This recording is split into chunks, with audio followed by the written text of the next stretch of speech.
AI girlfriends are the future of lonely men. And that's not a prediction. That's a warning. Because more and more men are checking out of the dating world. They're tired.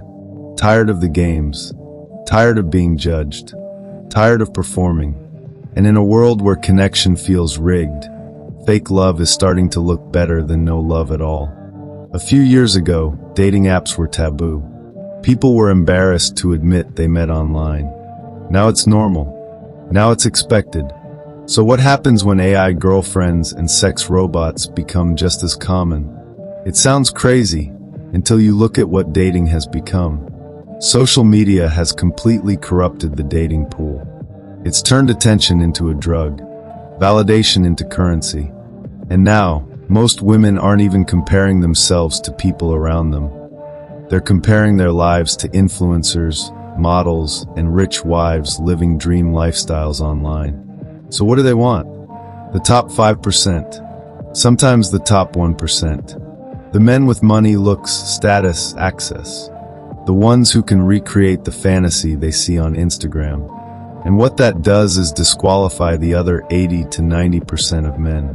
Regular men. Working men.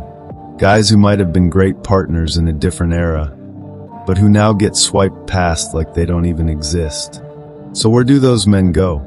Some of them give up entirely. Others retreat into gaming, work, hobbies. Anything to avoid the humiliation of modern dating.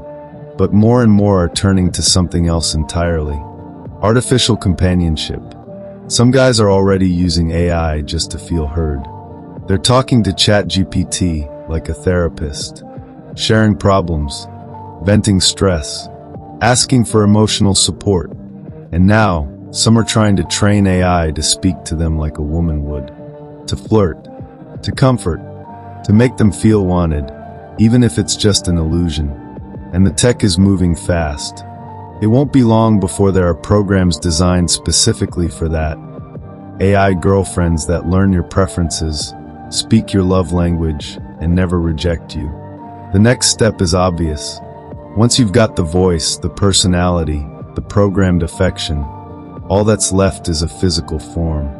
A body, a doll, a robot, something to attach the voice to. And then what? Maybe you don't see it in public. Maybe it stays behind closed doors. Maybe it starts as a joke.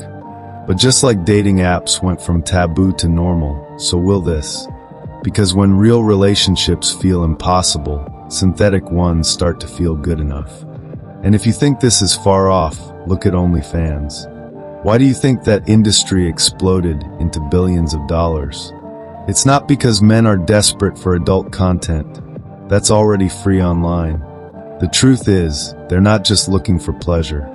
They're looking for intimacy. They want attention, validation, the feeling that someone somewhere is giving them personalized affection. That message, that name drop, that little voice note, even if it's fake, even if the person behind the screen is a guy running 10 accounts in a warehouse somewhere. Men are paying for the illusion of connection because real connection feels out of reach. So what happens when AI gets good enough to offer that same illusion without the monthly fee? What happens when men can download the girlfriend experience and never be rejected again? This isn't sci-fi. It's happening. And sure, maybe it stays hidden for a while. Maybe it never goes public. Maybe it's always behind a screen, behind a locked door. But don't be surprised when artificial girlfriends, digital therapy bots, and sex robots become the new normal. Because in a world where relationships feel transactional, emotionally draining, and rigged against the average man, a lot of them will take peace over pain, even if it's programmed. So don't fall for the dream they're selling you. Don't let a broken system push you into loving something that can't love you back. You're smarter than that.